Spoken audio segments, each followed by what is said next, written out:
Good morning, everybody. I can see our attendees numbers are shooting up, so I'm literally going to give it another 30 seconds just to get some more in, and then we will begin.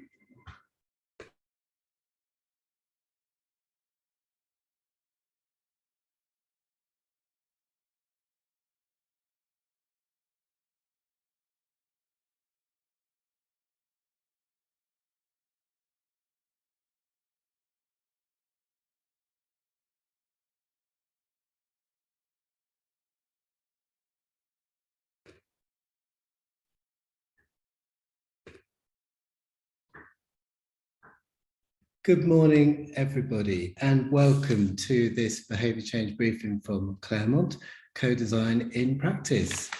Thank you for joining us. Welcome to the event. We've had a phenomenal response to the event, above expectations. We've had 200 registrations, almost 196 at the last count. We might not get everybody attending, but it does show the phenomenal interest in this particular subject. We've got people from charities, the public sector, businesses large and small, universities, and even a couple of think tanks. people from England, Scotland, some of our clients joining us from the Welsh Government in Cardiff. We've got one of our panelists and several of our clients from Save the Children in Belfast. We've had even remarkably somebody from Latin America who must have got up very early to join us. Thank you everybody for joining us. You may have noticed just a few moments ago we had a slide up on the screen which was asking a question. What words come to mind when you hear CoDesign? And it gave you a link to menti.com, menti.com. And if you could just take a moment to go into the chat, you will see a link to menti.com and put in what words does CoDesign mean to you. We're going to try and co-design a word cloud together at this event, which I will reveal in a short while to show the breadth of views of what CoDesign actually means to different people. You will also see at the bottom of the screen, we have a Q&A button, which is predictably for Q&A for our speakers and also for our panelists that you can see on the screen around me. The format for today is that we are going to have 3 speakers that will be followed by a panel event with 3 additional experts who will join our speakers. I'd like to introduce our speakers now. We have got, first up will be Tom Woods. Tom, give us a wave. Tom is the co-founder and director of Kennedy Woods Design and Architecture firm. He's going to be showing us the value of co-design in uncovering patient insight in the context of a very, very interesting and exciting project called Hearing Birdsong. You may see next to his shoulder, that is not a fake background, that is a real background, a bird box there, which I believe is part of what they're doing. You can see the finger going up there. Thank you, Tom. Looking forward to that very, very much. Following Tom, we will have a presentation from Dr. Saskia Sanderson, and my colleague Ian Fannin will be co-presenting their co-design presentation. They're going to be talking about Our Future Health, which is where Saskia works, and they're going to be talking about their work with over 120 members of the public from very diverse backgrounds, helping to inform a very substantial national health data project. We'll be hearing from them. And then finally, the third speaker will be Fiona McKenzie. It's a way Fiona, whose interest in co-design, I believe, started as a patient. Fiona is going to be talking about her personal and professional journey with co-design. I think you're going to see that across the different speakers and some of the panelists about how they have been on a journey with co-design. Not least, we've got Anne McKee. Hello, Anne is joining us from Belfast. Anne and I worked together on a Save the Children project, working with families in the East Belfast area. And Anne, like myself, has been on a real journey with co-design. It's really come to it fairly recently in our careers, but it's had a huge impact, I know, on Anne, as it has had on myself. We have got also Lizzie Kane. Hello, Lizzie. Lizzie is from the Co-Production Collective, which is a co-production community based at University College London. It exists to support co-production and co-design and is in itself co-produced. It's a pleasure to have you, Lizzie. Finally, we have Stephen Johnson. Stephen has been applying the principles and methods of co-design to build behaviour change interventions for over a decade. Stephen is a legend on the subject, someone I admire very, very greatly, a brain the size of a planet. I'm bigging him up relentlessly, he's going to love that. Stephen has been working directly with Claremont to help us unpick what our process is with co-design. And I'm going to be grilling Stephen a little bit on some of the findings of that work in a short while. I'm not going to delay for too long before I introduce our first speaker, Tom, but I did want to explain a little bit about why Claremont is doing this event and some of the context in our journey. It will literally be for 2 or 3 minutes. The first question I wanted to try and answer is, what is co-design? The truth is that there are there's a wide range of definitions. There is no locked definition as to what this exactly is. The work we did with Stephen Johnson led us to this form of words that you can see on the screen. A structured collaboration to design inclusive and effective behaviour change interventions built on experience, a range of experience, professional, technical, and personal. And it's that blend of experience to a structured collaboration that we think is the essence of co-design in terms of Claremont's approach. But we're going to be hearing from a range of views about that. I'm going to come back to that when I go and grill Stephen later on. But I wanted to also explain the range of work that we have done as a company. Here are some examples, and we have used different angles in co-design with all of them. I've mentioned Save the Children work we did in Northern Ireland with Anne and with parents around the field of early years literacy. We've worked with the Ministry of Housing, with the community around Grenfell Tower to help that community choose a fitting memorial for what happened at Grenfell Tower. Some of our clients from Alzheimer's Research UK, I know, are on this call. We've been using co-design with them around brain health.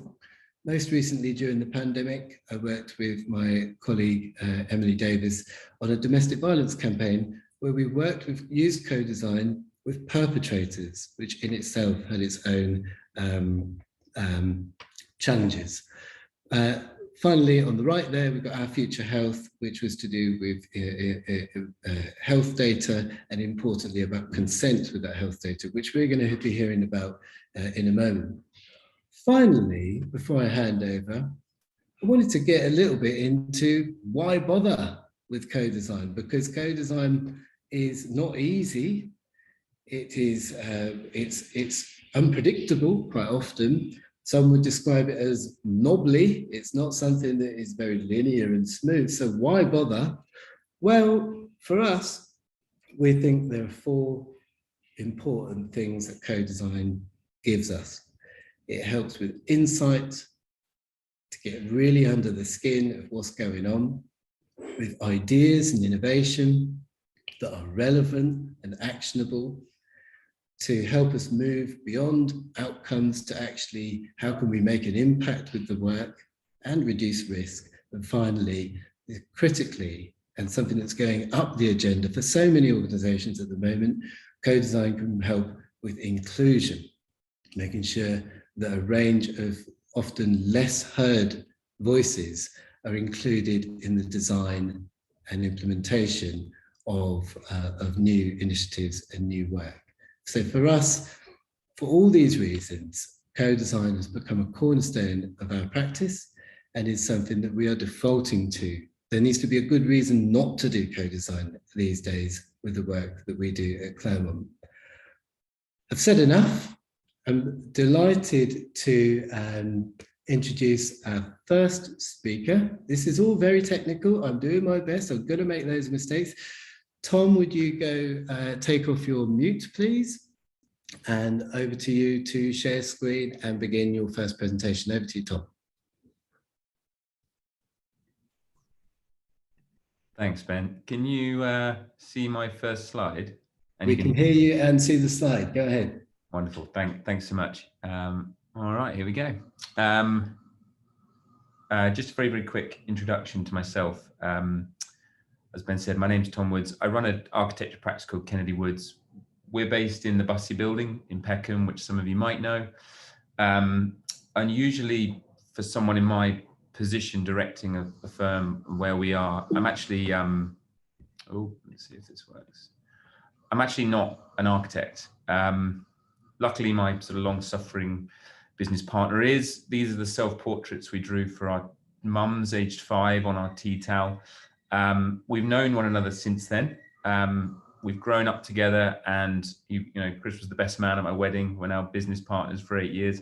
We've developed our kind of creative values together, but over those 8 years and probably before, we've come to realize just how different the disciplines can feel and be in terms of skill set. And this is probably the simplest way to visualize the point. I'm sure many of you are familiar with the double diamond design thinking methodology versus maybe not so well known, but this is the much more kind of linear architectural REBA work stages below. And I think something as a practice we've always been fascinated with is trying to bring the human-centered mindset of design to architecture and the built environment. This is our vision and mission. Ultimately, we exist to sort of play our part in creating a world that is more human-centered by design. And the project I'm going to talk about today, for us, I think really feel embodies that vision and mission. So, as Ben mentioned, the project is called Hearing Birdsong.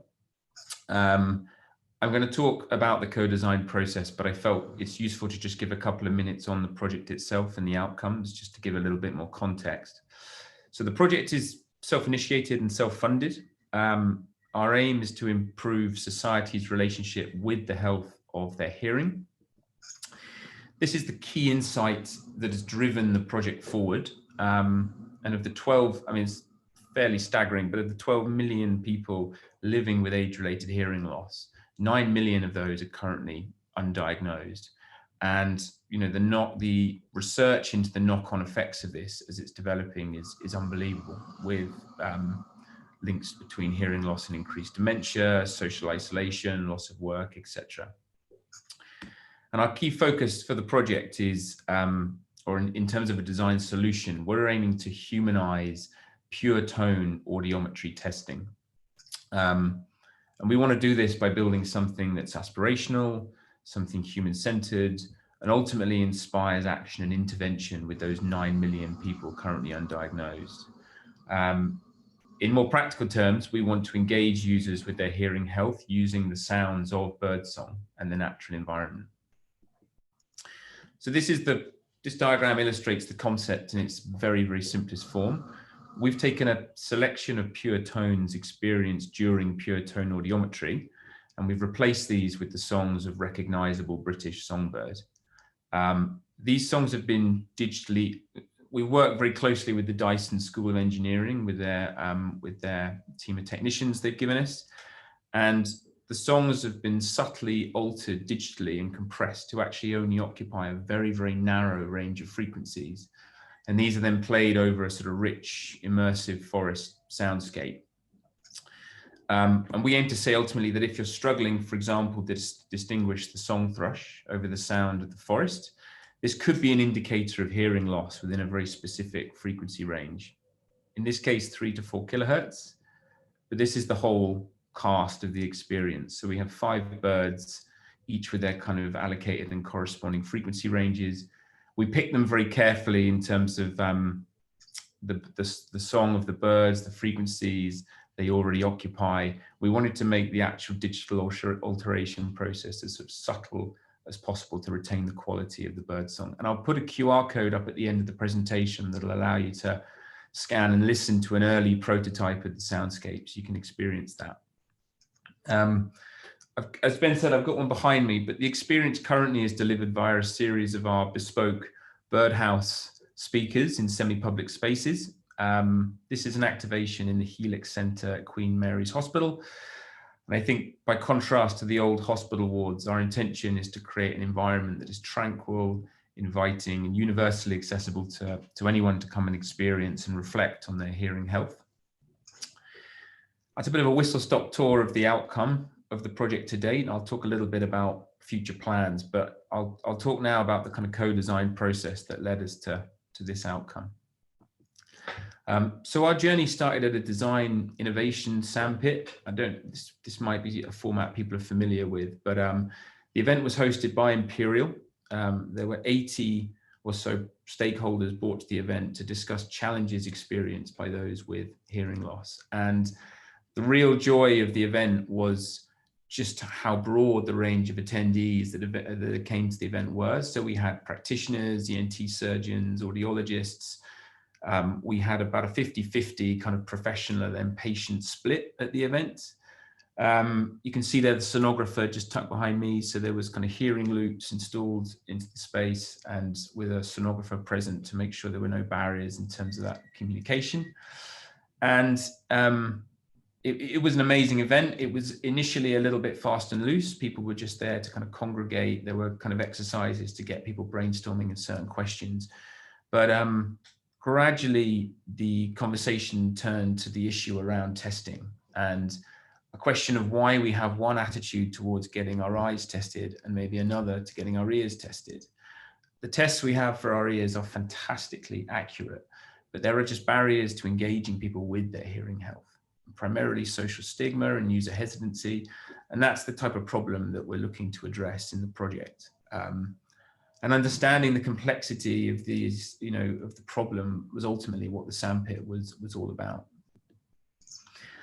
Ultimately, we realized that this is a behavioral challenge. And as Ben mentioned at the start, this is the type of problem that CoDesign is just a great tool to deploy to solve. And I think it's only in uncovering truths about people's mindsets and the challenges that they feel they're facing can we uncover potentially useful solutions for them. And this is a patient story that was shared at the event. And this really was the kind of catalyst for the whole project. So it was a patient who attended named Angela. She explained this experience she had on her kind of daily commute to work. She was a teacher at a primary school.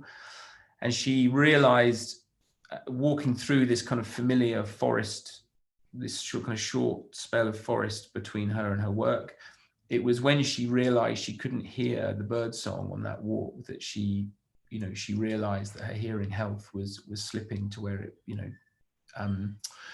it was not where it once was. And I think the really interesting insight she gave us was that obviously if you're kind of reading a book at night in bed or whatever,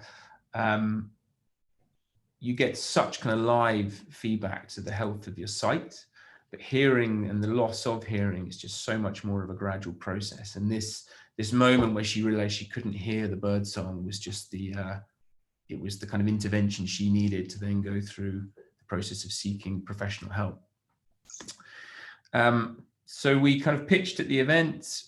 We won a very small kind of kickoff grant, but more importantly, we secured a project team from all manner of expertise and specialisms, including a patient steer group. And these are some of our kind of team photos from the day. But more than half of the people in these photographs are patients, and all of them have remained and stayed with the project since 2018, 2019, present at all the kind of design discussions. We've had amazing kind of staying power of the steer group to keep contributing. We worked very, very quickly to get the bird boxes designed, and we kind of talked that out as a team. But then we basically got ourselves to a place where we had the speakers, they're a completely sort of self-contained device, the power, the loudspeaker, etc. So it allowed us to deploy this installation in a variety of venues with very, very little, with very little interference with the venue itself. These are 3 different venues shown. It's the Dalston Curve Garden, is the top right. You can see the boxes kind of scattered in the background. The Helix, as I mentioned, and then this was a shopping centre we also activated in. And we would go into each different setting, activate the kind of hearing birdsong installation, and this sort of rich oasis of calm kind of forest soundscape would start emitting, the birds would be tweeting, etc. And wherever we went with it, people would kind of come into the space. They were curious to engage in conversation, but ultimately it just established a sort of an environment that was inviting and the perfect scene really set for that kind of conversation to engage people. In parallel, we also did private viewings for stakeholder and community groups that matched our user profile we identified as being particularly at risk to hearing loss. So, excuse me. The Hackney Brocals are they're a social enterprise looking to conquer loneliness for men over 50. And these are some photographs from a kind of private event we did for the Brocals. The amazing, you might recognize a few of them if you've had a strong coffee, but what was so powerful at these events were that the steer group, who had been involved since day one, actually then stepped forward to start facilitating the design discussions. They had gained confidence through the first kind of 6 to 12 months of working with the design team. And I think because they were willing to sort of put themselves out there and speak frankly about their challenges and with their hearing health, the conversations led to amazing things, that a level of insight that I just don't think I would have been able to have reached as a designer. And the photo, for example, on the right is Angela, she was kind enough to bring 4 or 5 different models of hearing aids that she had used, you know, during the time she had been struggling with her hearing health. And yeah, there was just a kind of honesty and an openness to that conversation that was really amazing to watch. My job was just to kind of stand back and observe, and that felt quite special, like quite an unusual moment. So this has sort of been the kind of rinse repeat process, the cycle that has continued to turn through several iterations. So we have this sort of ongoing engagement process. We've been making incremental improvements to the technology and to the experience itself. And then we sort of re-exhibit to the public. And we've been on this kind of cycle now several times round. We still have the original steer group that we put together 3 years ago. They're still going strong and continue to be engaged with a lot of the discussions about the project. And just returning briefly to the design thinking diagram I showed at the beginning, this iterative process of prototyping is just, it's a key part of the process. And I think coming from the world, maybe more of the built environment and architecture, this is an area particularly that is difficult for architects to engage with. Obviously, we can't build a one-to-one building or an environment to ask people to come and test it for us. So we're always looking for ways to be creative and have those conversations. But this was a real kind of, this was a really big learning for us, I think, seeing the value of this rinse repeat process and then considering how we can take that into our built environment projects.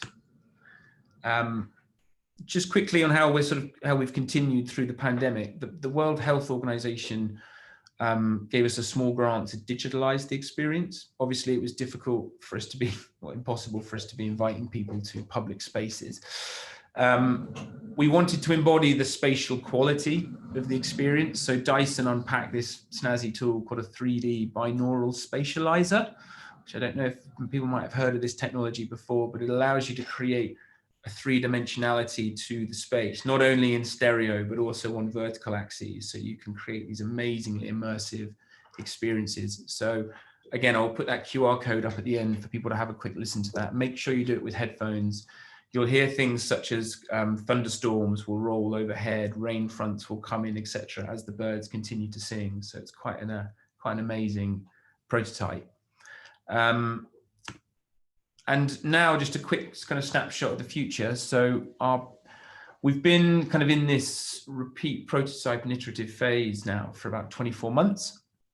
I'm limited on how much I can say about the next stage, but we're entering a very exciting new partnership to help push us forward, potentially into a digital platform to create a more interactive and diagnostic tool is our aim.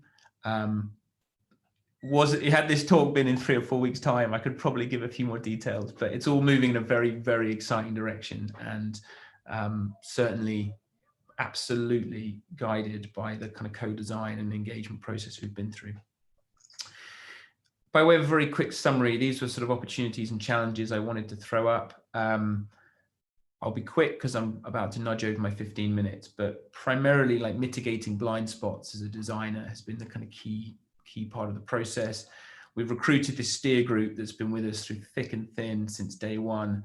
And this opportunity to prototype, especially for architects, has been an amazing opportunity. Project coordination and agility has been more challenging in just trying to take a much bigger team with us. And I think for anyone looking to engage with the process, it's obviously not unsurmountable, but it's just something to be kind of conscious of when you're building out your project timelines. Knowing when to stop, I suppose the co-design process, the wheel can turn forever. We found at times we were maybe co-designing the co-design process and it was getting a bit meta. We were getting a bit lost down the rabbit hole. So I think knowing when to stop and then, transition from insight to concepts. And again, like that temptation to probably stay in the safe space of talking, not doing, was probably another temptation for us with the big team. So ultimately, there is a unique skill set that designers can bring. And I think there was a little bit of a balance to strike to give our guys time to run free and then come back as a co-design team. I'll flick over those and just close by saying that's the QR code to listen to the binaural 3D spatialized soundscape. And that's the end. And there's my email. Tom, thank you for that. Inspiring stuff. Really, really enjoyed it. It's just great to see a project like this. We've got a whole bunch of questions. I think we've got time for one before I move over to Saskia to share screen. You've got another design team who are not as experienced with co-design as your guys are. What is your number one piece of advice for them when thinking about whether they should use more co-design?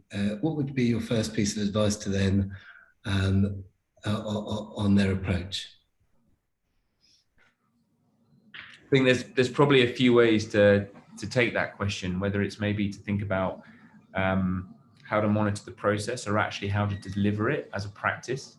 I think I've talked a lot about the outcome and the process, so maybe just to focus on more from a professional practice and deploying co-design. I think going back to the challenges front, it's an intense process to coordinate and to manage. And I think certainly what we've experienced as a firm is we recognize the value of it. It's the challenge of communicating that value to clients, potentially in other projects, to unlock the opportunity to do more co-design. I think certainly in architecture, sort of community engagement can often be seen as a bit of a hoop for developers to jump through. It's something we're kind of really trying to address and change. But I suppose my word of advice is at the outset to be really realistic about kind of the intensity of the programming and what that's gonna, just make sure I think you've kind of protected the time to really honor the process in a way that's truly useful. It is far more resource intensive than a design sprint in-house, and it's 100% worth it if you can kind of go through that process, and more importantly, find a client to protect your time financially. But just be wary of that when engaging in those early discussions. Make sure you're not footing the bill.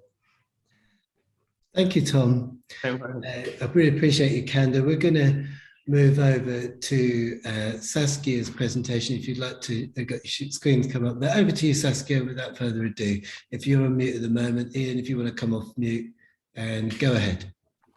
Thank you so much, Ben. So just to confirm, you can all see the slides and hear me. Brilliant. It's really lovely to be here. Thank you so much, Ben and team, for the invitation. I'm the Chief Behavioural Scientist at Our Future Health, which I'll tell you a bit more about in a second. So I'm building a behavioural science team and also have been leading the public and patient involvement and engagement work stream in setting that up. And then I work very closely with product designers and communications teams in the organisation as well. So it's great to hear your talk, Tom, from the product design perspective. So first of all, I thought I'd take the opportunity to just tell you a little bit about Our Future Health. So Our Future Health is going to be the UK's largest ever health research programme, bringing people together from many different backgrounds to really help develop new ways to detect, prevent and treat diseases. So as you will all know very well, in the UK and globally, we face an increasing burden in treating chronic diseases like cancers and heart disease, diabetes, as well as conditions like depression and dementia. And often these are sadly detected or diagnosed at a very late stage. And that, of course, makes it much harder to treat these conditions effectively. And related to this, we've also seen that although there have been increases in healthy life expectancy over recent years, these have actually now stalled despite these advances in research today and in healthcare delivery. So our mission at Our Future Health is to build a new world-leading resource to really move forward health research to improve the early detection and prevention of these kinds of diseases and conditions. And to do this, we're working really closely with charities, academics, the NHS and the life sciences industry. And our mission is to help researchers develop new medicines, diagnostics, health technology applications that really can make a big difference in the world. And we're funded and backed by government and by life sciences industry partners and by charity partners as well. To achieve our goals is going to require really large numbers of people to take part, and we're actually aiming to recruit up to 5 million adults from across the UK, so 1 in 10 of the UK adult population. We're asking our participants or volunteers to consent to provide blood samples and health data, to link to their NHS records, to consider receiving personal health-related information down the line, and also to consider providing additional data and samples, and to take part in new clinical studies from the global research community over time as well. A really crucial part of what we're doing is, obviously, we really need to recruit people clearly at a very large scale, but making sure that we recruit people from diverse backgrounds is absolutely central to our mission. In health research, as many of you will know, there are many groups in society that have been underrepresented historically, and we're really, part of our mission is really to change that going forwards. And it's really important we do this because it's really important that the research that we facilitate by the global research community benefits everyone. And so by doing this, our goal is really to create this world-leading resource for academic and commercial researchers around the world. So at Our Future Health, we really are committed to involving and listening to and co-designing with the public. And this has been true from day one when we set up the organisation a year and a half ago. So one of the very first things we knew that we wanted to do was to really genuinely involve and listen to the public and ensure that the public voice was heard in everything that we're doing, so that we really could do the best possible job to support people, for example, to make informed choices when we're asking them to sign up, to consent, to take part in Our Future Health, and to really ensure that people understand what the programme is and why we're here, and to make sure that people feel that they're being listened to as we design the programme. So as I say, we started much of this process a year and a half ago, and that was when we started working with Claremont and with Ian and his team on our co-design activities. So what did we do? I'm going to hand over to Ian at this point to tell you a bit more about this. Thanks, Saskia.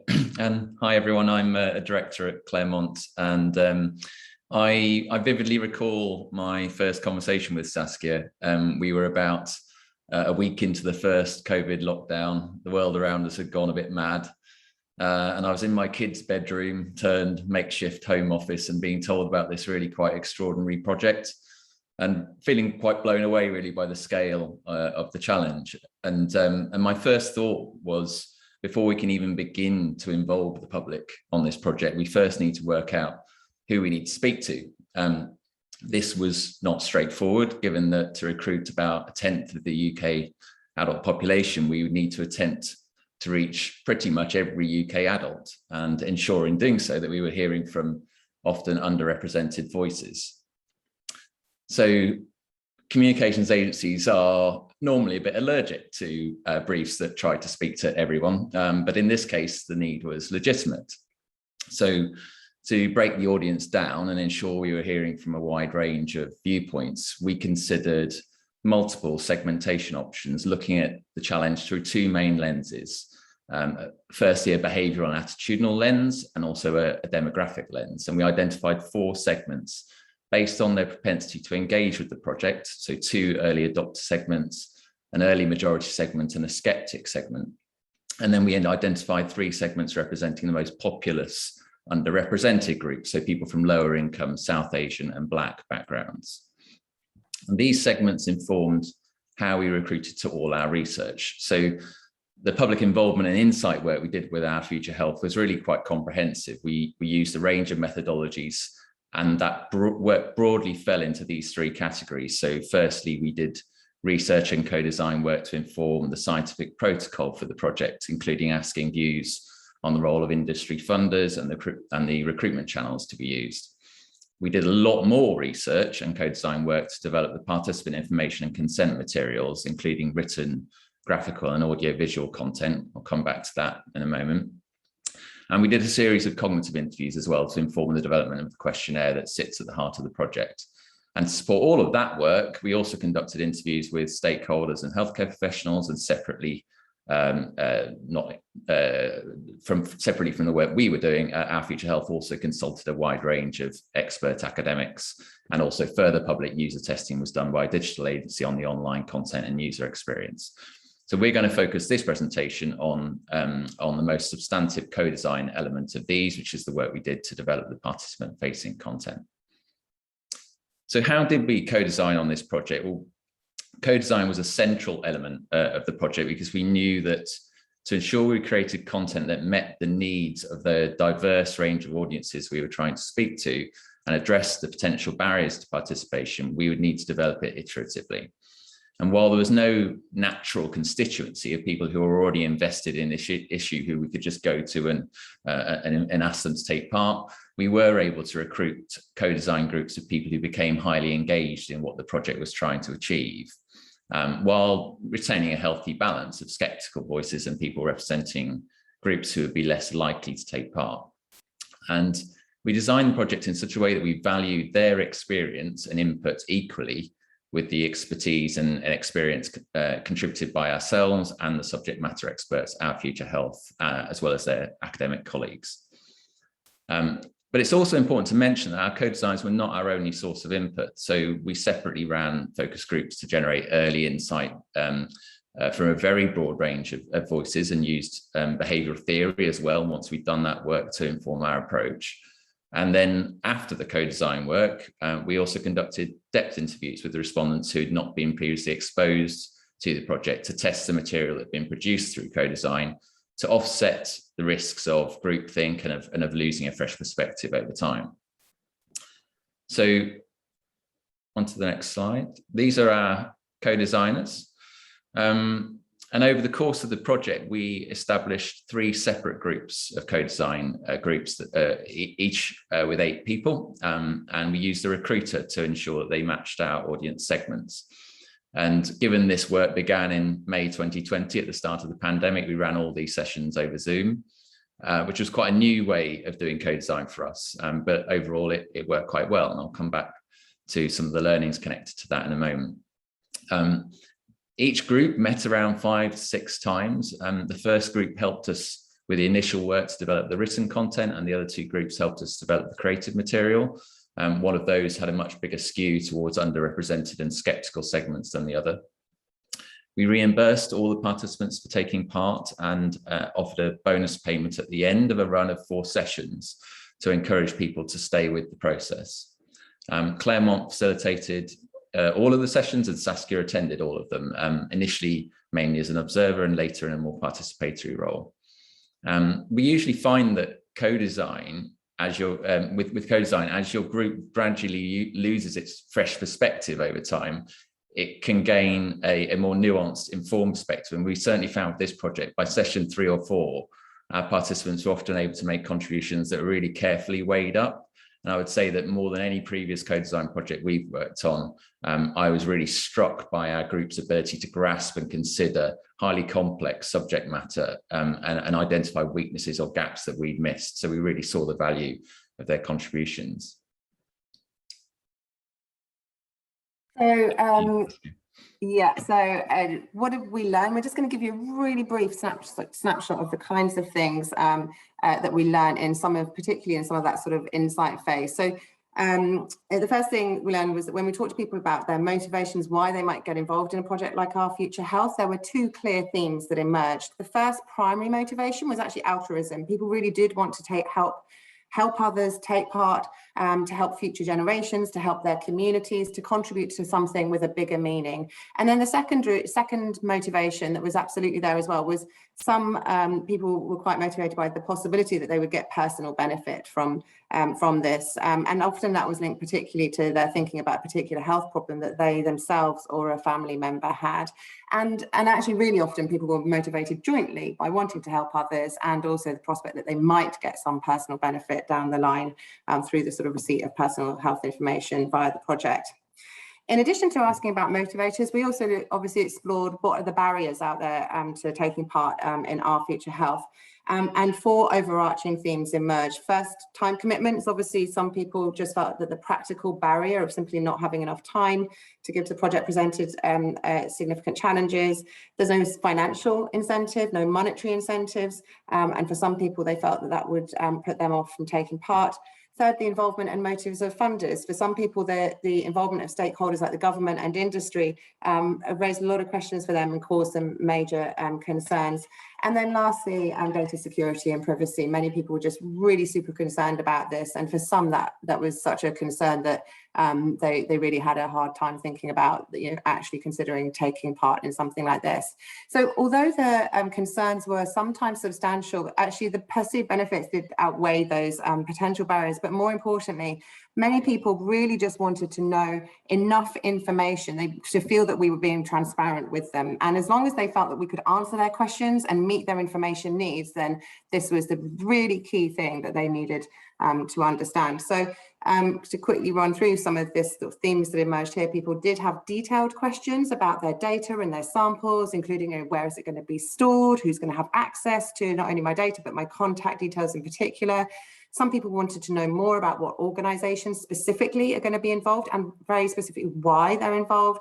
Some people wanted to know much more about the kinds of information that might be fed back to them, about how that would happen, what would happen if something serious about their health was identified. People definitely wanted to know about the ongoing commitments, such as frequency of questionnaires and samples. And then finally, as we inform people that we might want to access information about them beyond their NHS health records in the future, they wanted to know much more about why we'd need that kind of information that wasn't immediately obviously linked to their health. And so, as I say, this was a real sort of snapshot of the kinds of things we're finding. We obviously, as Ian said, there's a really sort of extended co-design process with our co-design groups. Very briefly, to show you the kinds of things that came out of this work, along with our comms team and our branding agency, and with Claremont and with all of our co-designers from the public, we were able to put all that really rich, carefully developed written content, co-designed written content into the participant information sheet that explains about the project to people, which is what you're seeing here, the PDF version. Actually, what people are taken through, we've now started recruiting participants to Our Future Health, and that's done online via an e-consent process. And so here again, I'm going to show you the consent form in PDF form. And again, people actually go through this online. And again, we've done a lot of user experience testing as part of the sort of more advanced stages of this co-design work. And then really crucially, we worked with our co-design participants to members of the team to co-design 5 explainer videos that explain what Our Future Health is. And these are actually embedded into the online consent process. And these are also freely available on YouTube as an educational resource about the programme. And our co-design members of the public really did get involved in the development of everything in these about these videos, from the details of the written script to the choice of the voiceover artist to the colours used and the background music, every aspect of this. And as I say, if you want to see these, you can actually just go and look at search for Our Future Health on YouTube. I promise we're on the last few slides. We're nearly finished, Ben. Don't chase us to wrap up. Yeah, as Saskia said, people got heavily involved. And I mentioned earlier, we did, following the co-design process of the written content, we did a whole bunch of depth interviews with people who are coming fresh to it. And this was really just to reassure ourselves that our co-designers had helped us address the barriers and needs that we'd identified through our work with them. And these are just a handful of the comments that we received. We got a really, really positive response from those interviews. And I particularly like the sense of safety and reassurance people got from the content, and the comment that people felt that they were treated like an adult. But also our co-designers found the process really rewarding too. And almost all of them stayed through with the process through to the end, and we received really positive responses to an evaluation survey that we conducted with our participants. Everyone who responded said that they'd enjoyed taking part, they felt listened to, and were able to make valuable contributions. And again, these were just a few of the lovely comments we received from those co-designers. We learned as well ourselves a huge amount about online co-design through this process. And so I'm going to just focus on 4 main takeaways. Using Zoom was initially a little bit daunting, thrust into it in the right at the start of the pandemic, having not done co-design other than face-to-face up till that point. But overall, it worked really well, and it helped us achieve a level of geographic diversity we wouldn't have got close to replicating face-to-face. And we also suspect people felt a little bit more relaxed and able to contribute fully because they were joining from the comfort of their own homes rather than being brought to a location they weren't familiar with. However, we did find it harder to do creative work together online and had to find some workarounds to that. So, for example, we often shared material and things like voiceover samples for our films in advance of sessions rather than just relying on screen sharing during a Zoom meeting. We do always find, whether it's online or face-to-face, that rapport building is essential to making co-design work. And over Zoom, this need was really magnified. So we were not afraid to dedicate extra time, often as much as 20 minutes at the start of sessions, to getting to know each other and checking in on how people were, having a nice chat. And we found that as time went on, our participants were naturally doing this between each other and sharing in jokes sometimes. And we found that that rapport really helped when we were trying to work as a team to crack problems together. And then lastly, whilst we were using a recruiter to help us match our groups to our audience segments, we were aware that in doing that, there was a risk of an element of sampling bias. These were all, after all, people who had volunteered to take part in market research. And so whilst we don't think that that undermines the validity of our work, we would acknowledge that to truly get to the genuinely most underheard voices at a time when face-to-face work would have been possible, that additional face-to-face work may be needed in future within deprived and culturally diverse communities. Thanks. So this is our last slide, Ben. As Ian says, going forwards now, we're going to do we're moving into the next phase of our co-design public involvement and engagement work, which is going to involve a lot more of that community engagement and outreach now that we can see people a little bit more in person. But we really feel like the partnership between Claremont and us as a client meant that we could really work very closely together. We also learned a huge amount at Art Future Health through going through this process. I think the thing that I really want to finish with is to say that we really did get 40 people from diverse backgrounds, and we're really thrilled that 14 of those people from our co-design groups have gone on to join the public advisory group, which is truly embedded in the Our Future Health governance structure. And so we're really delighted that they've gone on this journey with us since really day one, a year and a half ago, some of them, and they're continuing now going forwards as part of the organisation of Our Future Health. If you do want to get in touch, please do visit with us. Please do visit our website, ourfuturehealth.org.uk. And then lastly, and most importantly, I really do just want to finish with a massive thank you to everyone who's taken part, and in particular our co-design group members and now our public advisory group.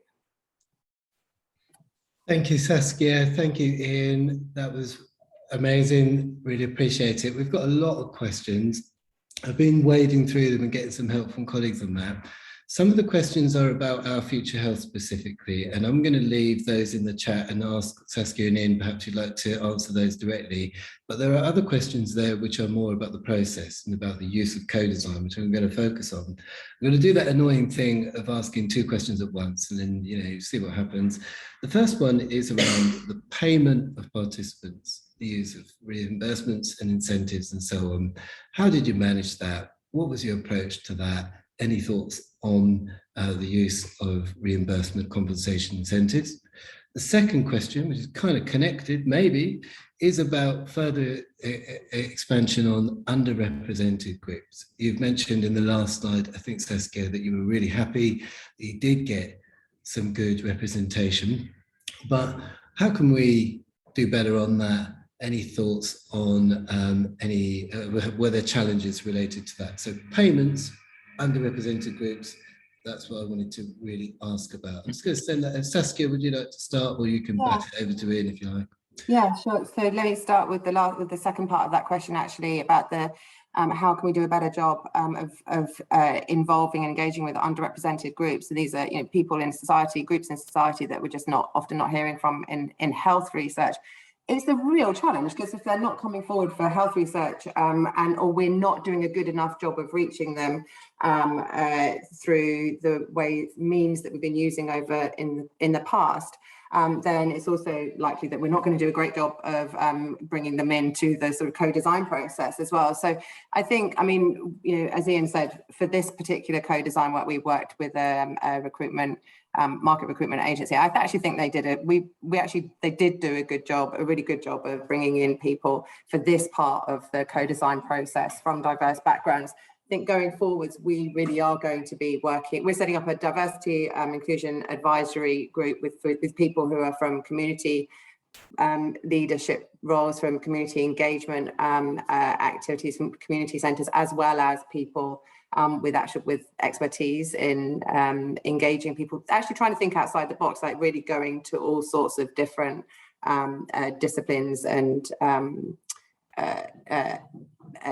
ways of working. And I think, you know, I think one of the things that we see in health research in particular is you really have to go out there and engage locally. That's a challenge for us with a project where we're trying to engage people, you know, 1 in 10 adults across the country at a national scale. But I think that, you know, there is an element of that's simply what you just have to do, and it's resource intensive, and it's therefore expensive in time and finances. But I think there's really no way around that. It's something maybe we could come back in a year's time and talk about what we've been doing in the next phase of our work on that. Ian, do you want to pick up on the reimbursement question? Sure. Yeah. So we, for almost every co-design project we've worked on, I can't think of one where we've worked on where we haven't reimbursed people. It's core to the approach. We have to, if you value the input you're going to get from members of the public in that process, then you have to recognise that value through ensuring that people are being paid for their time. I was being paid for my time. Saskia was being paid for hers. It wouldn't have been appropriate if those individuals weren't being reimbursed for their time.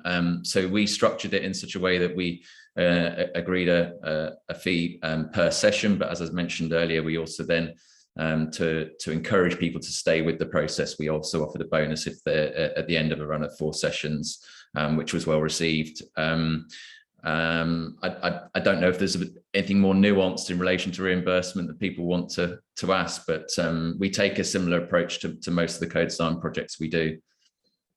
Someone's asking there, I can see whether it's paid by cash or vouchers. It was, in our case, it was paid by cash. I know I've seen other conversations with other organisations who consider paying by vouchers. I think this might be one you want to return to Lizzie on later, because I know that the co-production collective at UCL have done work on payments, and she is probably far more expert than me on this. We will do that. We're going to turn to you, Lizzie. It's forewarned that we're going to turn to you on this thorny subject. There are some concerns about paying people and how it can impact on universal credit calculations and so on as well, that I think be well worth looking into. I want to move on, please. Now, thank you, Saskia. Thank you, Ian. I want to move on to Fiona McKenzie, who's going to tell us about your journey, Fiona, with co-design. I'm going to attempt, if Ian, you go on mute, I'm going to attempt to put you onto full screen for a few moments. Fiona, go ahead. Fabulous, and thank you so much for having me today. Do let me know if I disappear off onto mute. It might be because I've got some notes in the background. So thank you everyone for coming along to this event. It's tremendous to see almost 100 people reflecting on co-design on a wet and fairly miserable, certainly where I am, autumnal morning. As I prepared for today's talk, I guess I've been grappling with the power of storytelling and the fact that so much of co-design, and this is a separate point, builds on the foundations of stakeholder engagement, and that stakeholder engagement sits at the very heart of democracy. This duality, this power in stories, and that sense that these stories are very much at the foundations of the system and the society that we live in, is, I guess, where I want to bring my personal perspective and my reflections today on co-design. So my name's Fiona. I am lots of things to lots of people, and how I introduce myself today will be very different to how I introduce myself at any other event. So bear with me a little bit. I'm a Kiwi by background, hence the slightly odd accent. Apologies. I've been here 15 years, but I just can't shake it. And I guess the thing to say is that I never in a million years expected that 15 years on, I'd be, I guess, living, breathing and working in co-design and in healthcare specifically. It's been a lifetime. It's been a journey, I guess. So let me talk about my professional background a little bit before I move on to my personal. I have a background in policy and communications. I worked for the New Zealand government before I moved to the UK. I was part of the team who established KiwiSaver, which is a well-beloved retirement savings schemes that very much builds on behavioural economics and behavioural insight. For reasons that will become clear, became lead patient governor at University College London Hospitals between 2010 and 2015. And during that time, I had a bit of a Damascene type moment that meant I took on a role around patient experience and involvement with a focus particularly on improvement and innovation at an academic health science network. That led into a role as Deputy Director for the UK Improvement Alliance, which was an alliance of organisations focused on improvement and innovation in the NHS. I've been an Associate Non-Exec Director, a patient advisor on various working groups. I edit a couple of journals around health expectations, around patient experience. I'm a leadership coach, a trustee, and I do all sorts of other things. But today I'm going to try and bring together the blend of the personal stuff that brought me here into co-design and particularly into health, but also that sense of, I guess, what I've turned that into, because that is my story. And then I'm going to build on all of that. I guess my intention is very much to challenge and encourage you to think deeply about why we do this. What are the aspects that make co-design valuable? And what are we looking for when we partner with other people in co-design? I guess I was reflecting this morning on the sense that that Baz Luhrmann song that I grew up with, which says a lot about which generation I sit in, the sunscreen song, and he talks in it about how advice is a form of nostalgia. Dispensing it is a way of fishing the past from the disposal, wiping it off, painting over the ugly parts and recycling it for more than it's worth. I hope I'm going to give you something that's a little bit more value than that sounds, but this is very much my sense that it's about using the experiences that life throws at us, the things that life gives us, and seeing what we can do with those stories. So let me talk a little bit about me. I fell into healthcare. It's not where I expected to be. And in fact, it's where I've tried very hard for a lot of my life to avoid. My dad is an anaesthetist. My granddad was a surgeon. Both my grandmas were nurses, and my mum is a chemist. I have lived in this space with scientists trying to convince me that healthcare was not the right place for me to go for a long time. And so naturally I headed into politics, very safe space, very far away from healthcare. I went into politics though because of health challenges. So I have lived with 3 long-term conditions, 4 if you count the one that they removed a few years ago, for most of my life. For all of my life, one of them, I was born with a genetic condition that made me a very floppy baby and has caused joint and tendon issues and a variety of other things throughout my life. When I was 16, I had plans to become a professional orchestral musician. And it was what I loved to do. I spent all my days in the music department. I did my internship with the New Zealand Symphony Orchestra. But at 16, I ruined my fingers and ruined them for life. They are irretrievably screwed up, I guess is the right word.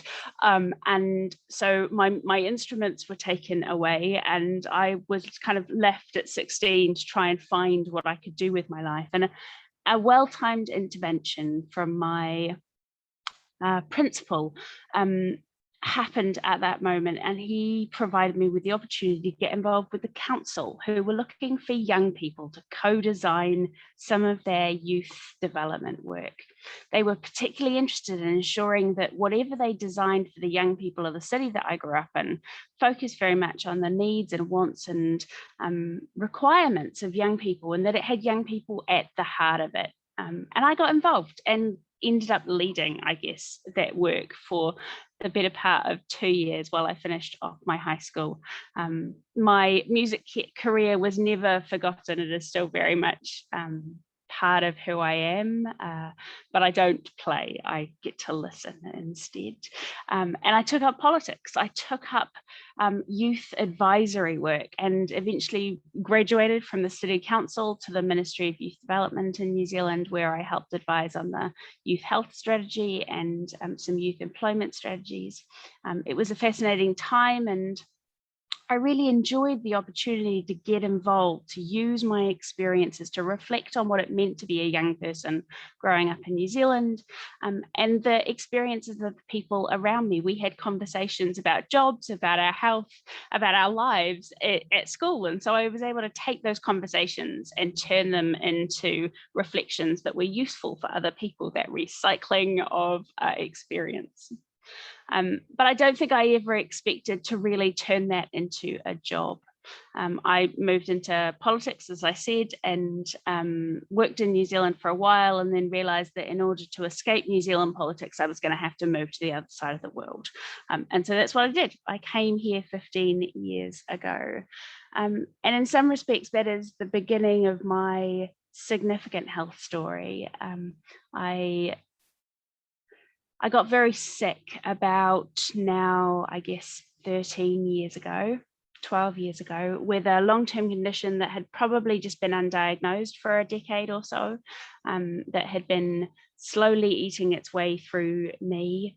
And I remember the first part of the diagnosis so clearly, because I had gone on I guess what was probably my second or third date with my now husband.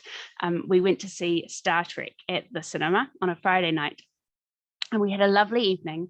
And then he walked me home, and I went to bed, and it was lovely. And I woke up in the most crippling and awful pain you could ever imagine. And I remember in that moment that I rang New Zealand, which I almost never do, and talked to my dad about what I should be doing. And he told me to go straight off to get myself off to hospital and get it sorted. And that led to a lengthy, I guess, diagnosis. It took a couple of years to get a full diagnosis. Through that process, I had 3 rounds of surgery. I spent a lot of time as an inpatient, an incredible amount of time as an outpatient, and was supported by my incredible job through all of this, who just gave me a lot of space to look after my own health. That process as an inpatient, as an outpatient, as a kind of 25-year-old, allowed me to see both the way the NHS worked, but also the way that it didn't work, and I couldn't understand it. I'd sit in outpatient appointments and try and make sense of why the system worked in the way that it did. And I remember, and this is, I guess, my first Damascene moment, was sitting in a physiotherapy outpatients waiting for my appointment, having forgotten my book, because I'd learned quite early on that taking a book to these things was a smart idea. But realizing that there was nothing to read, and not really understanding why we had coffee tables if there weren't magazines or books on them. There were posters on the walls, but there were people sitting in front of them, so there was no way to see or read the posters, and that was minorly irritating. But what was particularly fascinating was the hurdles that staff were having to overcome in order to do their job. The basic things like a printer that had been moved to a clinic on the other side of the basement in the hospital, that meant that they had to walk up the corridor to get the letters that they were printing and then bring them back to clinic. And I couldn't understand why the system worked in that way. And so because I'm a bit of a curious person, and I guess because of my interest in the way things work, I asked some questions. And in a fit of boredom while recovering from one round of particularly difficult surgery, I signed up to be a governor, or rather I stood to be a governor, and became a patient governor at a fairly young age with very little idea what I had signed myself up for. And patient governors are an interesting bunch across the country, but I was lucky to be at a hospital where they were very much open to the idea of really meaningfully involving patients, understanding their experiences, understanding what mattered most to them. And I guess this led to my second Damascene moment, and the real sense of the power of stories to change the way that we understand things. I had a really difficult round of surgery towards the end of my first 6 months as a governor, and I came out of it and was recovering, and the chief nurse came round and asked how I'd been. She came round to my house, which was, I guess, not something that happens for your normal patients, and we talked about my experience in hospital. We talked about the pain I'd been in and how that had never been managed or resolved. We talked about the older woman in the bed opposite me who was never well enough to get the surgery that she needed because she was not getting the day-to-day care that she required. We talked about the importance of my family in advocating for me. And she asked me, we talked about the gaps in patient experience. We talked about the gaps in staff experience at the hospital. And both of us came to the realization that there was power in the story that I was telling. There was power to, I guess, transform the way we thought about care. And so I stood at the front of this room and recounted my experience of this stay in hospital. A room that was full of board members, the chief exec, the chairman, but also full of staff from all over the hospital, from porters to nurses, from consultants. I remember a cardiac consultant coming up to me afterwards and saying, I'd never thought about experience in that way. And then a collection of patients who also wanted to reflect on their experiences. I remember the tears and the pain of recounting my experience. I remember the exhaustion of telling my story, but I also remember the incredible light switch that came on at that moment for everybody in terms of what experience meant, what care really meant. I guess for all of us, what co-design could really look like by bringing together staff, patients, leaders, non-leaders, all the people in an environment coming together to try and solve problems. And I've taken that experience, which I guess happened now 11 years ago, and turned that into a career. I spend my life helping people, I guess, tell stories better, but also use stories better. And I just want to, I guess, close up my talk today, reflecting on the three things that I've learned about co-design, going through this personally and professionally. My first point is that co-design is really only as good as the purpose that underpins it. The why really matters.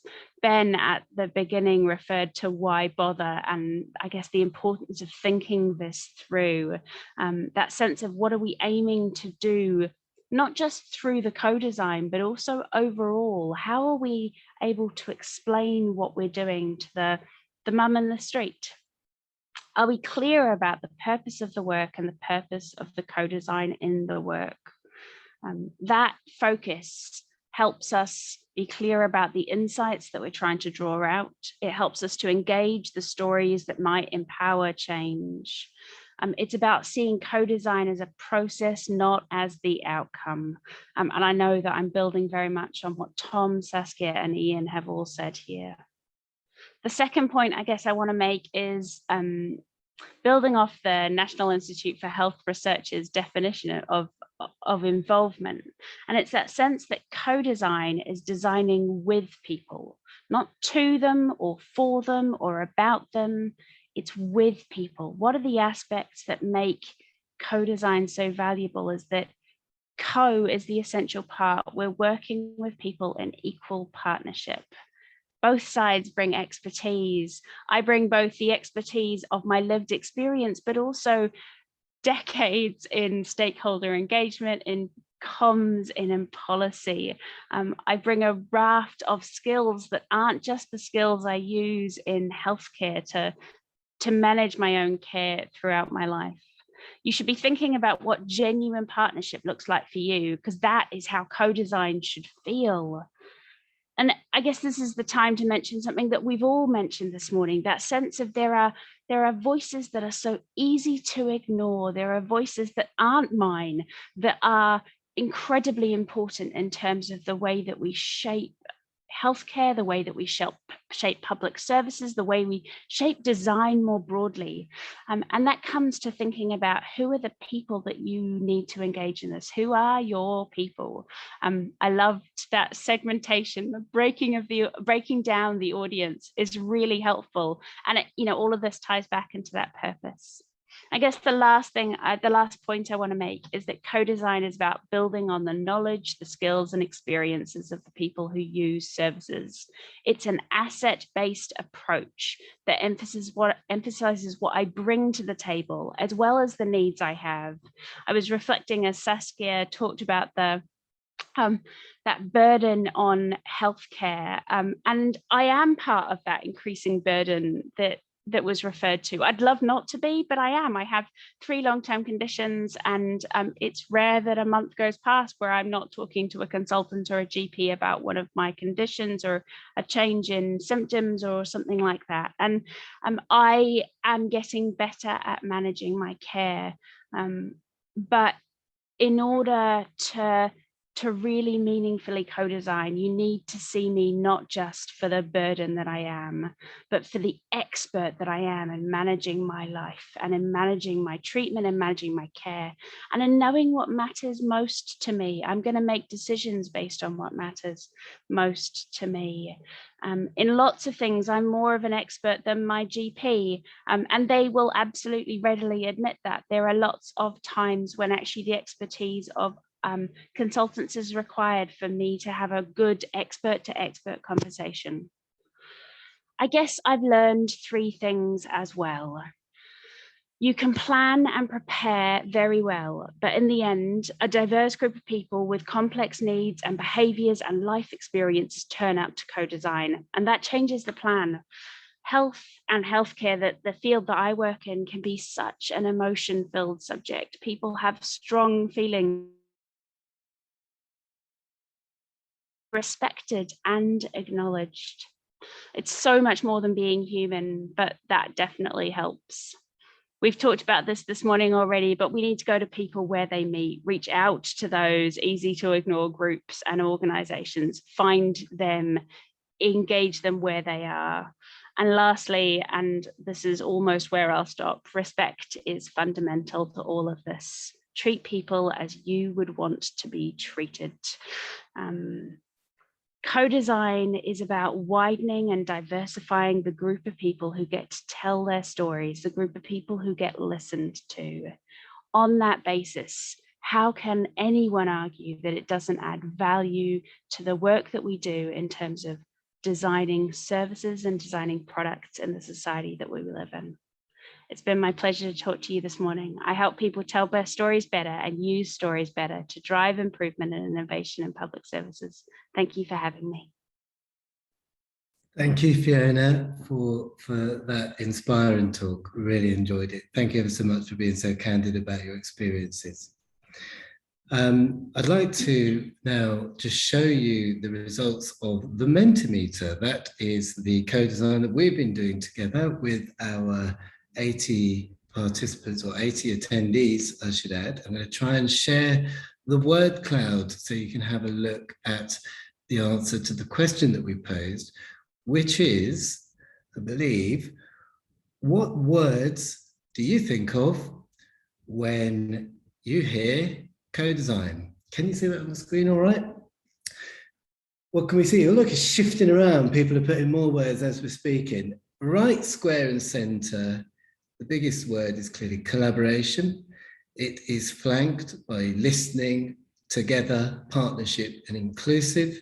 Around the edges there, teamwork. I'm absolutely delighted to see that in there as well. Some other more predictable words, but also some more unexpected words about democratizing. Is there any other really interesting with agile, new voices, builds and stuff that Fiona was saying, challenge in there as well. That is absolutely fascinating. Thank you for everyone for sharing that. We will send this round afterwards. I'd like to please move to the first of our expert panelists.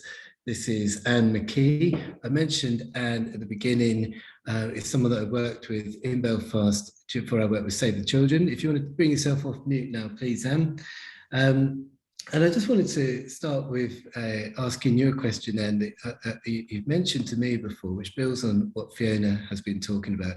You have several, I wouldn't say several, you've had decades of experience in the field. And I remember you speaking very passionately, like Fiona did, about a kind of realization of your own about the role of co-design. I wondered if you could tell us a bit about that, please. Hi, Ben. Thanks very much for having me. Yes, one of my words on your word cloud was transformational. And I would say that being involved in the co-design project that we worked on together was just that in terms of how I saw my role in my career. I have always been passionate about being as effective as possible in what I did and wanting the absolute best for the people that I work with. But Fiona mentioned at the end there about respect, and the word that I would have added to that for me was trust. And what transformed for me was that I had spent, I think probably the comment that you're referring to, I had spent decades working really hard and passionately to try and get the parents that I worked with to trust me, to build a relationship of trust so that they trusted what I was advising them to do, and then they would do it, and then they would change their behavior and get a better outcome for their child. And this process, I suppose, taught me the arrogance of that, but it allowed me to see that actually what I needed to do was learn to trust the parents, trust them enough to really listen to their story. And I just loved how Fiona talked about story, to really listen to their story, understand their lives and hear their wisdom. And I think it was maybe Ian that mentioned earlier on about how the co-designers were so insightful and so skilled at telling you exactly what you needed to know. And that was my experience, that actually when I trusted the parents enough to really open my ears and listen to what they were saying, they were telling me what I needed to know in order to give them the best help possible. So I suppose that in essence was my experience, and it has transformed everything that I have done and that our team of speech and language therapists in Sure Start have done since then. We have the insights that we gain from that parents group that you're so familiar with, that you drew together, and they have become like a guiding light. So no matter what we're doing or what conversation we're having as a team, those parental insights, the parents sit in the room with us through their insights and guide everything that we do, because we have learned that they know what is going to be most helpful to them. Thank you, Anne. I remember you talking about it, and I could see that you were, when you were saying a similar thing to you just said then, I could see that you were quite emotional about it. And I felt emotional with you, because I realized, like you were, that for years I've been hogging the mic. Get out of the way, Ben. That's what I thought. Again, for years I've just been too dialed forward, and I needed to share more, and I needed to have more trust in equal partners with people who I had unwittingly excluded, and I got that from you. Thank you, Anne. We're going to get more questions, so don't go away. No one go away. Please don't go away. I'm going to move to Lizzie, please. If you want to unmute yourself, just to remind you, everybody, Lizzie is from the Co-Production Collective. You can explain who you are better than I will, based at UCL. Our question that we prepared for you, Lizzie, is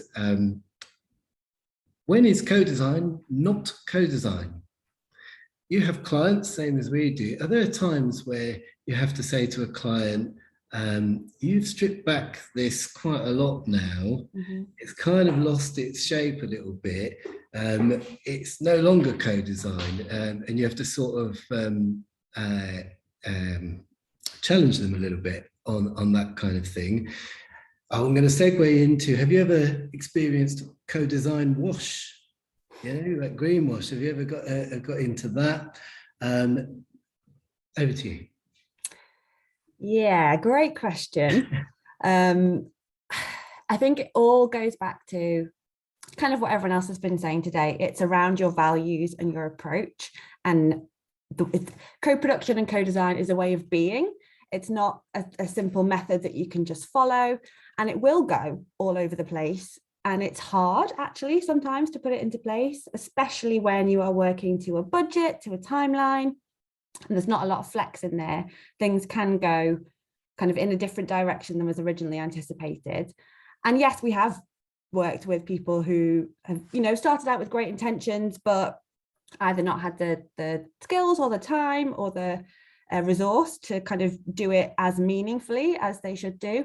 And we will point that out and challenge that. And I think we say, hopefully with ourselves as well, because we do a lot of our own co-production and co-design, that being able to be transparent and challenging, they're two of our core values. The other two are being human and inclusive, are actually fundamental to the whole co-design process. And it should be, as a consultant or an advisor, it is my role to play that challenge. But if you're creating the atmosphere and the group trust and relationships that we need from meaningful co-design, other members of that group should be able to bring that challenge to you as well and say, look, this doesn't feel like I'm actually being listened to or that I'm being heard. And it's about putting in the structures and building that relationship and that trust to enable people to feel comfortable and able to do that. We're also saying, just, you know, be transparent, be honest with people. If you can't co-design the whole thing, don't pretend that you are. And if you get to the end of a project and you actually haven't co-designed the whole thing, don't stick the label on it if it's not actually true. And that's okay. If you can be honest about why that hasn't happened and be reflective with people about why that hasn't happened and where you can improve next time, I think that's really important, because that's how we learn how to do it better in future. There's some very human words coming through all the talks about trust and sharing and honesty. You know, all of this language is it's a human subject. You know, we've done other talks about prototyping and stuff. It's a little bit more technical, but for us, this is about as human as you're ever going to get. Thank you, Lizzie. We're going to come back to you on a few of those things. I'm particularly interested, I might come to Tom in a moment about this purpose wash thing, because Tom works in architecture and he touched upon it briefly as well. But I want to include Stephen Johnson as well. Stephen, if you'd like to come off mute there. Stephen, I mentioned, I was bigging you up. You're going to probably hate me for that, but I was bigging you up at the beginning because you've got so much experience. You've been helping Claremont with our work. And in the chat now, I've just, if you'd like to have everyone have a little look at the chat, I've copied in the words that you helped us with. And I wondered if you could just comment upon some of the work that you did with us and about these words, and over to you. Okay, thanks, Ben. Thanks for having me. Morning, everyone. Yeah, hope to bring some of my experience into the room, given that I've been working on co-design for a while. So yeah, the form of words there, Ben, you mentioned, first of all, the structured collaboration. We felt quite strongly about that through the work that we do, because as many of the other speakers today have mentioned, co-design just doesn't happen. We do need to give some consideration to how we mold a process, and crucially how we meaningfully involve our collaborators in that process. So consideration of what sort of experience we need in the room, so to speak, for the specific behavioural challenge that we're dealing with. Which people can bring those experience, and as other people have talked to, how we can best engage those people within that process. But for me, in terms of that structured approach, one of the key things also is how, once we have engaged the people with the right experience, then how we kind of empower that participation to be meaningful. So what can we do with how we design a session, with how we design tasks, with how we guide and facilitate conversations, to make sure that we're allowing people to participate on their own terms. And then that immediately then kind of opens out to the considerations of inclusion, to considerations of diversity, how we can account for the way different people may need to represent their lived experience in different ways. So I think there's a whole load of things going on there. I think ultimately, in terms of the effectiveness point, when I first started to explore co-design as part of my own practice, we were working in public health on trying to reduce health inequalities, primarily by trying to engage and design interventions for what might be considered harder to reach or lesser heard communities. So for me, we were in a situation where we were trying to understand quite specific needs and experiences and design for those specific needs and experiences. But as a team, we weren't representative, or how could we even pretend to have any sort of insight into what kind of moves the communities that we're working with. So going beyond that kind of traditional, maybe self-reporting style methodology of research to actually properly get under the skin of what is making people tick and moving those behaviours, was one of the key drivers. So in unlocking that level of collaboration, ultimately, and you mentioned yourself in terms of the pillars for Claremont, that kind of impact and the innovation element, we just started to find that interventions that we approached in that way were inherently more innovative, more effective. Thank you, Stephen. Thanks. I feel guilty that we've got this incredible panel and we've had so little time available. And I'd like to just apologise for the fact that it got quite compacted there. We're almost out of time. I've got one last question from a member of one of our participants that I'm going to just copy into the chat, if you'd like to have a look at that. And this is from Emma Shepherd at the Dogs Trust. It says the benefits are really clear, but what are the drawbacks to involving participants? Do people get wedded to their ideas, for instance? How do we overcome that? Now, with only 2 minutes to go, I'm just going to ask for a sentence. I'm going to do a quick fire sentence. I'm going to start with Lizzie. If you all want to go off mute, we'll all just have a big party at the end of this. Lizzie, what do you think? People will come with their own things, but you're coming together as a group and you're building that relationship and building that trust and building that empathy with each other, and that will take you a long way. Fantastic. Tom?